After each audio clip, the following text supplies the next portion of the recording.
Hello guys, स्वागत है आप सबका हमारे YouTube channel round to universe में। आज हम एक्सप्लेन करने वाले हैं बेल बॉटम मूवी को। 1984 में दिल्ली से श्रीनगर जाते हुए एक प्लेन को पाकिस्तानी हाईजैकर्स द्वारा हाईजैक किया गया था। ये फिल्म इस रियल स्टोरी पे बेस्ड है।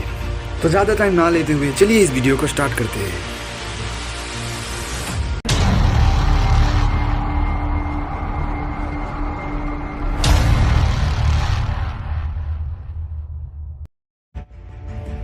फिल्म के लीड रोल में अक्षय कुमार को दिखाया जाता है, जो एक रॉ एजेंट का किरदार निभा रहे होते हैं, जिनका असली नाम होता है अंशुल मल्होत्रा और उनका कोड नेम होता है बेल बॉटम। सो फिल्म के पहले सीन में दिखाया जाता है कि कुछ हाईजैकर्स द्वारा एक प्लेन को हाईजैक किया जाता है, जो कि दिल्ली से श्रीनगर जा रही थी। उसके बाद तुरंत ही प्लेन के पायलट चुपके से इमरजेंसी अलर्ट बटन को प्रेस करते हैं, जिसके जरिए कंट्रोल रूम में खबर पहुंचती है कि प्लेन हाईजैक हो चुकी है। और तभी यह खबर पीएम तक पहुँचती है। उसके बाद पीएम एक मीटिंग बुलाती है। मीटिंग में जब पीएम हाईजैकर्स के बारे में पूछती है, तब डिफेंस मिनिस्टर बताते हैं कि हाईजैकर्स के बारे में कुछ स्पेसिफिक डिटेल्स नहीं मिला, पर जल्द ही इंटेलिजेंस ब्यूरो एजेंसी उसका पता लगा लेगी। और तभी रॉ का सीनियर एजेंट बोलते हैं कि उसकी जरूरत नहीं है, और वो बेल बॉटम का नाम लेते हैं। बेल बॉटम, जो कि पिछले कई साल से हाईजैक हुए प्लेन पर एनालिसिस कर रहा है। और तभी बेल बॉटम को पीएम की मीटिंग पर बुलाया जाता है, और उसी वक्त फिल्म फ्लैशबैक में चला जाता है। सो फ्लैशबैक में दिखाया जाता है बेल बॉटम, जिनका असली नाम होता है अंशुल मल्होत्रा। वो यूपीएससी की तैयारी कर रहे होते हैं। उसके साथ साथ स्टूडेंट्स को वो जर्मन और फ्रेंच भी सिखाते हैं। और तभी वो नेशनल लेवल के चेस प्लेयर भी होते हैं। और नेक्स्ट सीन में दिखाया जाता है कि अंशुल की माँ अंशुल को ये बोलते हुए कि वो अपने बड़े बेटे आशु के पास लंदन जाना चाहती है, और वो उसे मजाक में बोलती है कि वो अपने बड़े बेटे आशु को ज्यादा प्यार करती है। अंशुल के माँ को अस्थमा का प्रॉब्लम था, जिसके लिए अंशुल जाने से कुछ देर पहले अपनी माँ को याद करा देते हैं कि उन्होंने बैग पर इनहेलर रखा है, और प्लेन में दौरा पड़ने पर उसको यूज करने को बोलते हैं। और तभी जाते समय अंशुल अपने माँ के लिए थोड़ा इमोशनल हो जाते हैं। और उसके बाद जब प्लेन टेक ऑफ करती है, और उसी प्लेन को हाईजैकर्स द्वारा हाईजैक कर लिया जाता है, जिस हाईजैक को आईएसआई के द्वारा किया जाता है। और भारतीय गवर्नमेंट हाईजैकर्स के साथ नेगोशिएट कर लेती है। सभी यात्रियों को लाया जाने के बाद पता चलता है कि उन 80 यात्रियों में से एक यात्री की मौत हो चुकी है, और वो यात्री और कोई नहीं, अंशुल की माँ थी। माँ के अंतिम संस्कार के दौरान अंशुल को पता चलता है कि माँ उनसे ज्यादा प्यार करती थी, ना कि उनके बड़े भाई को। उसके बाद सीन फिर से प्रेजेंट में आ जाती है, जहाँ पे पीएम के मीटिंग पर अंशुल को यानी बेल बॉटम को बुलाया जाता है। पीएम के मीटिंग पर आने के बाद बेल बॉटम ये प्रेडिक्ट करते हैं कि ये हाईजैक आईएसआई के द्वारा किया गया है, और ये प्लेन लाहौर पे जाके लैंड होगी। और उसी वक्त इंडियन इंटेलिजेंस एजेंसी का एक एजेंट ये एज्यूम करते हुए बोलते हैं कि ये प्लेन पंजाब के आजादी दल ने हाईजैक किया है। और उसी वक्त ये खबर आती है कि ये प्लेन पंजाब के अमृतसर में जाके लैंड हुई है, जिससे बेल बॉटम गलत साबित हो जाते हैं, और तभी वो वहाँ से निकल जाते हैं।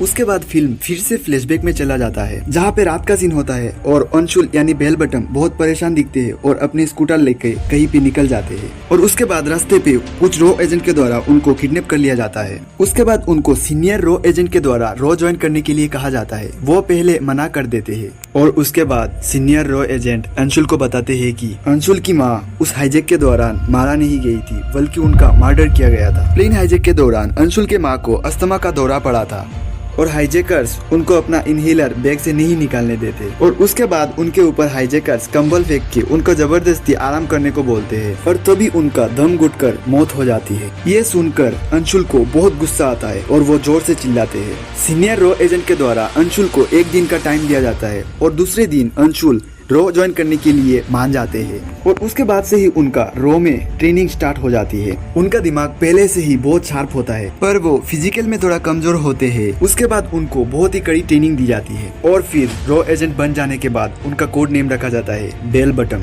बेल बॉटम कई सालों से हुए प्लेन हाईजैक्स पर एनालिसिस कर रहे होते हैं। ट्रेनिंग पूरी तरह से खत्म होने के बाद वो अपने सीनियर एजेंट यानी बॉस को कहते हैं कि वो अपने बड़े भाई के पास जाना चाहते हैं, जो लंदन में रहते हैं। और तभी बेल बॉटम अपने वाइफ के साथ लंदन चले जाते हैं। लंदन में गुरुद्वारे में उनको एक आदमी पर शक होता है, जो उस प्लेन हाईजैक में शामिल था। वो उसका पीछा करने की कोशिश करते हैं, पर गुरुद्वारे के बाहर आते आते वो आदमी गायब हो जाता है। वो आदमी वहाँ से भाग जाता है, और वो दूसरे दिन फिर से उसी गुरुद्वारे में जाते हैं ताकि वो उस आदमी का पीछा कर पाए। वो आदमी दूसरे दिन भी उस गुरुद्वारे में आता है, और उसके बाद बेल बॉटम उस आदमी के पीछा करने में सक्षम होते हैं। उसका पीछा करते हुए वो उसके घर तक जाते हैं, और वो उस पे नजर रखते हैं। और तभी उनको पता चलता है कि उस आदमी के साथ और भी 3 आदमी वहाँ पे मौजूद है, जो कि पिछले हाईजैक में शामिल है। उनके पास उन पिछले हाईजैकर्स के फोटो होता है जिनसे वो कंफर्म हो जाते हैं और वो अपने सीनियर रॉ एजेंट को सब कुछ बोलते हैं। और सीनियर रॉ एजेंट तभी अपने साथियों के साथ लंदन चले आते हैं। लंदन में सब मिलके एक रेस्टोरेंट में प्लान बनाते हैं और उसी दिन बेल बॉटम और रॉ एजेंट्स के साथ वहाँ पे चले जाते हैं। उन चारों में से एक हाईजैकर लड़कियों के बेस में भागने में सक्षम हो जाता है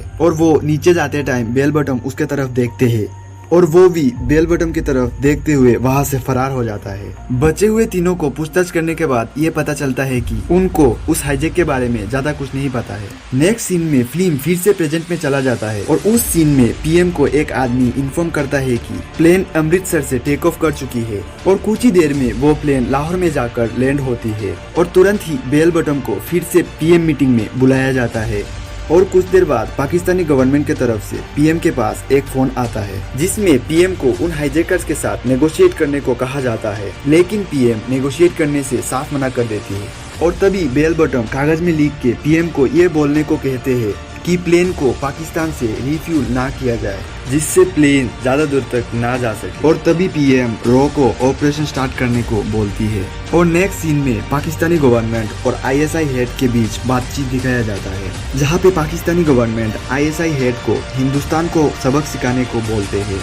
उसके बाद पाकिस्तान में आईएसआई हेड द्वारा प्लेन में से एक हाईजैकर को रिप्लेस कर दिया जाता है और प्लेन को दुबई के लिए टेक ऑफ करा दिया जाता है। और तभी बेल बॉटम ये प्लान करते हैं कि वो अपने पूरे रॉ टीम और डिफेंस मिनिस्टर के साथ दुबई जाएंगे और वहाँ जाने के बाद वो मिशन मिराज के लिए प्लान बनाते हैं। यहाँ पे हमें एक नया कैरेक्टर देखने को मिलता है अदिला रहमान की, जो दुबई के एयरलाइन के हेल्प डेस्क में काम करती है, जो आगे रॉ टीम के साथ मिशन मिराज पर रहती है। मिशन मिराज का 2 प्लेन होता है, प्लेन ए और प्लेन बी। प्लेन ए में वो अपने टीम को बताते हैं कि 2 लोगों की एक टीम प्लेन के नीचे से होते हुए लगेज सेक्शन में से प्लेन के अंदर एंटर करेंगे और दोनों मौका मिलते ही पीछे वाले 2 हाईजैकर्स को न्यूट्रलाइज कर देंगे। उसके बाद पहली टीम एयरलाइन की दरवाजा खोलेगी जिससे दूसरी टीम यानी बाकी मेंबर्स अंदर आ सके। और अगर प्लेन ए अनसक्सेसफुल हो जाए तो प्लेन बी में वो बताते हैं कि समुद्र से होते हुए भारत के कुछ सैनिक जहाज से दुबई में लाया जाएगा। प्लेन बताने के बाद बेल बॉटम भारत के डिफेंस मिनिस्टर को दुबई के मिनिस्ट्री से उनके मिशन मिराज के बारे में बात करने को बोलते हैं। उसके बाद भारत के डिफेंस मिनिस्टर दुबई के signal agency senior commanding officer से बात करते हैं और वो इंडियन डिफेंस मिनिस्टर को दुबई के डिफेंस मिनिस्टर से बात करने को बोलते हैं। और तभी दुबई के डिफेंस मिनिस्टर के साथ मिशन मिराज के बारे में बातचीत किया जाता है, पर वो मना कर देते हैं क्योंकि वो अपने देश में किसी तरह की वायलेंस नहीं चाहते थे। और जब भारतीय सेना की जहाज दुबई के समुद्र सीमा पर एंटर करती है, उसी वक्त वहाँ पे मौजूद पाकिस्तानी जल सेना द्वारा ये खबर दुबई के डिफेंस मिनिस्ट्री तक पहुँच जाती है और तभी वो अपने समुद्र तट के सीमा के गेट को बंद करवा देते हैं। और तभी इंडिया में बैठे रॉ सीनियर ऑफिसर को ये खबर पहुँचती है कि प्लेन बी अनसक्सेसफुल हो चुकी है। और तभी नेगोशिएट करते हुए हाईजैकर्स की डिमांड पूछने के लिए जब डिफेंस मिनिस्टर और उनके साथ और एक मिनिस्टर हाईजैकर्स के पास जाते हैं, तब हाईजैकर्स डिमांड में बोलते है कि हिंदुस्तानी जेल में से उनके 5 कैदियों को रिहा किया जाए और वो लंदन जाने के लिए एक प्लेन की डिमांड करते हैं। और वो लोग अपने पास ही डिफेंस मिनिस्टर को रख लेते हैं ताकि जल्द से जल्द उनकी डिमांड पूरी हो सके। और तभी इंडिया में खबर पहुंचती है कि मिशन मिराज फेल हो चुकी है, लेकिन मिशन मिराज तब फेल नहीं होती है क्योंकि वहाँ पे उस टाइम पर एक सैंडस्टॉर्म यानी रेत का तूफान आने वाला होता है और ये बात बेल बॉटम को पहले से ही पता होता है। और तभी बेल बॉटम अपने टीम के साथ हाईजैकर्स को पकड़ने जा रहे होते हैं और तभी अदिला रहमान की असली रूप बाहर आ जाती है, जो पहले से दुबई में मौजूद आईएसआई के हेड को ये खबर दे रही होती है कि बेल बॉटम अपने टीम के साथ हाईजैकर्स को पकड़ने निकल रहे हैं। और तभी बेल बॉटम को ये बात पता चल जाता है और तभी वो उसकी गर्दन दबोच के बेहोश कर देते हैं। और तभी वहाँ पे रेत का तूफान आ जाता है। तब तक हाईजैकर्स अपना डिमांड पूरा करके गाड़ी से वहाँ से निकल जाते हैं और अपने साथ इंडियन डिफेंस मिनिस्टर और कुछ यात्रियों को ले जाते हैं ताकि उनके जान पर कोई खतरा ना हो।